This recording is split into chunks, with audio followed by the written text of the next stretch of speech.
focus on three issues. First, the situation in Cameroon. Second, the need to have comprehensive risk assessments for the root causes of conflict. And third, the importance of coordination among the different UN offices in the region. Mr. President, 2 years ago, teachers and lawyers in the Anglophone region of Cameroon asked for their minority rights to be protected in a peaceful protest. Today, the health and education sectors are shut down. Indiscriminate violence had led to civilian deaths, reportedly by the Cameroon army and the armed groups. There are over 437,000 people displaced, and there is a clear risk of spillover to the region. This escalation of violence shows that conflict prevention requires more than just words. It must be followed up with action. The Kingdom of the Netherlands fully supports the territorial integrity of Cameroon, and we call on the government to start a meaningful and inclusive dialogue with all relevant parties, including with women representatives. And we fully support the work of SRSG Full and call on the government of Cameroon to implement confidence-building measures, including the release of political prisoners. And we thank SRSG Full for his recent visit to the country and for giving this crisis the attention it deserves. Human rights violations by all parties need to be investigated, and the perpetrators should be held to account. And we call on the government of Cameroon and armed groups to grant full access to human rights observers and humanitarian workers to the Anglophone regions. To address the needs of the displaced population, increased funding of the humanitarian relief plan is essential. The deteriorating situation in Cameroon must be addressed. We are deeply concerned over the acute humanitarian situation as described today and massive displacement caused by the crisis in the northwest and southwest regions of the country. Continued disturbing reports of grave violence, including extrajudicial killings, abductions and restrictions of movement, must be investigated and accountability for all human rights violations and abuses ensured. The continued crisis risks having serious regional implications, including on the fight against terrorism in the Lake Chad Basin and on efforts to bring peace to the Central African Republic. So there is, as we've heard today, the fastest growing displacement situation that represents a clear threat to international peace and security. To change this trajectory, the post-electoral period should offer a window of opportunity. So we urge all parties to immediately end the violence, and we call on the government to urgently take concrete steps to build genuine trust and confidence, as underlined by SRSG FAL this morning. This includes engaging in an inclusive, mediated dialogue with communities in the English-speaking region, as well as to release political detainees. Safe and unhindered humanitarian access must always be ensured in accordance with humanitarian principles. Access should also be provided to human rights monitors and to the media to help establish facts. United international engagement is needed to assist Cameroon to manage the crisis, including to build trust and overcome divisions. International support is also needed to address the humanitarian situation. We therefore encourage the government to seek support from the UN and regional actors. If the crisis continues to deteriorate and steps are not taken to address the situation, this Council should consider options for more active engagement in a spirit of prevention. Social challenges, particularly in Cameroon, on which I will focus my remarks. The security and humanitarian conditions in Cameroon's northwest and southwest regions have significantly deteriorated since the last UNOCA briefing to the Security Council in June. Violence continues to escalate, obstructing vital humanitarian aid delivery to over 430,000 IDPs and blocking health and education services to rural children. Mr. President, October was the most violent month on record in Cameroon in recent years, and judging from anecdotal reports, we fear that November will surpass October as the bloodiest month on record. We don't want to see that horrible trend continue again this month in December. The violence must stop now. Violence between government and Anglophone separatists has resulted in killings and abductions of civilians, including a U.S. missionary, who was killed on October 30th. Faced with mounting insecurity, tens of thousands of Cameroonians have fled to neighboring Nigeria, as we've heard, while hundreds of thousands have been internally displaced and need humanitarian assistance. The stakes in Cameroon are too high for this crisis to continue unaddressed. Cameroon remains an essential security partner in the fight against Boko Haram and the Islamic State in West Africa, including as a member of the multinational Joint Task Force. The continuing crisis threatens to detract from our mutual security objectives in the Lake Chad Basin. Mr. President, the United States calls for an immediate and broad-based reconciliatory dialogue without preconditions between the government of Cameroon and separatists in the northwest and southwest regions.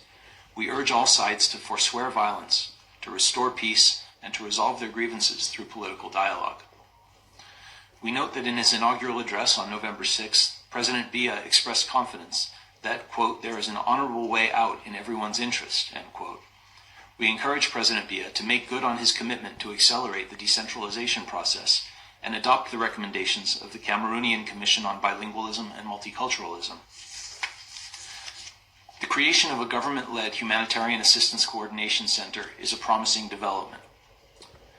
However, the government has done little to address concerns over its own lack of respect for humanitarian principles of neutrality and impartiality, and the guarantees of unhindered access to conflict-affected populations. We urge the government of Cameroon to prioritize respect for humanitarian principles and to ensure unobstructed access for UN agencies and humanitarian NGOs assisting conflict-affected populations. Mr. President, the United States believes that UNOCA, through the good offices of Special Representative Fall, could provide technical assistance and mediation support to facilitate a broad-based reconciliatory dialogue without preconditions. We hope that ECCAS, the AU's Peace and Security Council, and the AU Commission will enhance their efforts to support the peace process, and we encourage them to coordinate with UNOCA in this effort. A peaceful and stable Cameroon is critical to regional stability in Central Africa, and both deserves and requires the continued and close attention of this Council. As noted by our Assistant Secretary of State for African Affairs last week, the last thing we need, given the challenges in the region, is for a disproportionate response by security forces to result in the growing radicalization and hardening of separatist groups. Now on a country of particular concern in the region, that's Cameroon. I should start by saying that the United Kingdom recognises the many positive contributions Cameroon is making to stability in the region, including their continued commitment to the fight against Boko Haram, and the sanctuary that Cameroon offers to refugees from Nigeria and the Central African Republic. However, we are concerned by the reality of the rapidly deteriorating security and humanitarian situation in the northwest and southwest regions of Cameroon. In particular, we are concerned about high levels of displacement and take very seriously Rina Galani's warning that this is now one of the fastest growing displacement crises in Africa, and reports of human rights violations and abuses perpetrated by armed separatist groups and government forces, including extrajudicial killings, other killings, abductions, restrictions of movements, and access to health and education restrictions as described in the Secretary-General's report. We must always be alert, colleagues, to the risk that the situation escalates, affecting the broader peace and stability of the Central Africa region. We have already seen over 30,000 Cameroonians flee into Nigeria. If grievances are not addressed, tensions are likely to increase further. Mr. President, these concerns are not new. I raised them in the Council's discussion in March, as did others. Unfortunately, we have not seen the action needed to address the situation, and since March it has deteriorated further. We welcome President Biya's recent pledge to address the situation, but words alone will not improve things. We strongly urge the government of Cameroon to take urgent action, including by actively addressing the situation through inclusive dialogue with the Anglophone leadership to address the underlying issues, undertaking confidence-building measures in order to diffuse tensions and build conditions for dialogue.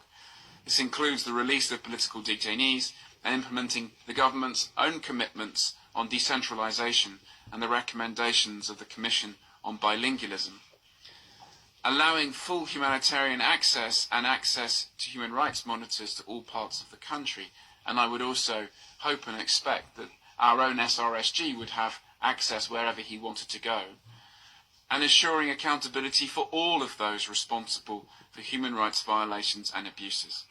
And clearly, Mr. President, we also call on the armed groups involved to cease their attacks on civilians, allow full humanitarian access and access to human rights monitors, and to engage with the government on these issues.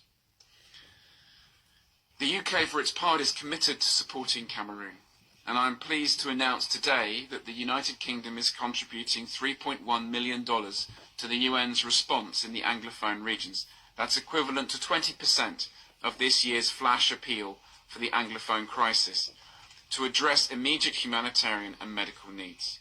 We strongly encourage other member states to fund this as an important part of the conflict prevention effort.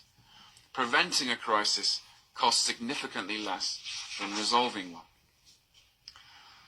Mr. President, we have raised our concerns quietly so far and directly with the government, and we are committed to working with the government of Cameroon in every way we can to help resolve this situation. But I fear that unless action is taken and the situation improves, concern over the situation in Cameroon is likely to increase amongst Security Council members and become a more prominent part of our discussions.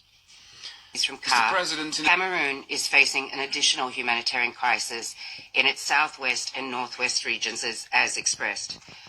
Since the Council was last briefed by SRSG Fall on Central Africa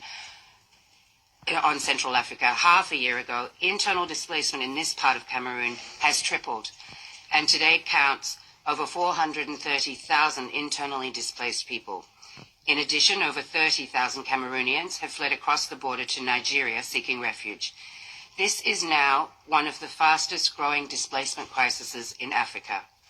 The majority of the displaced are hiding in dense forests without adequate shelter and lacking food, water, and basic services. Schools and markets are also disrupted, and there are alarming health needs. As highlighted in the report of the Secretary-General, we note with great concern the deteriorating situation with respect to the protection of civilians, including reported killings, burnings of homes and villages, extortion, and kidnappings in the southwest and northwest regions of Cameroon. There have been multiple attacks on schools and threats against students and teachers. These include 2 large-scale abductions and subsequent release last month of the 78 students and 3 teachers in Bamenda and 20 students in Kumba.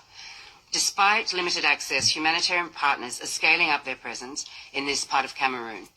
Food distributions have so far reached more than 17,000 people, and some 4,000 people have received shelter materials.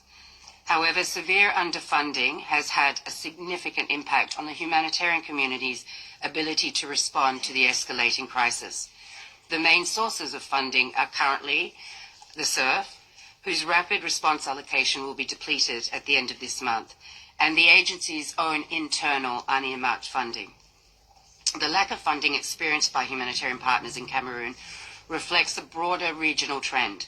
This year, every single humanitarian response plan in Central Africa, that is for Burundi, Cameroon, Central African Republic, Chad, and the Democratic Republic of Congo, is funded far less than the global average of 56%. Cameroon is the least funded of all at 39% of the requirements. This needs to change for the humanitarian response in the region to be fully effective, and we are calling on member states for their urgent support. Mr. President, over the past 6 months, the humanitarian crisis in Central Africa have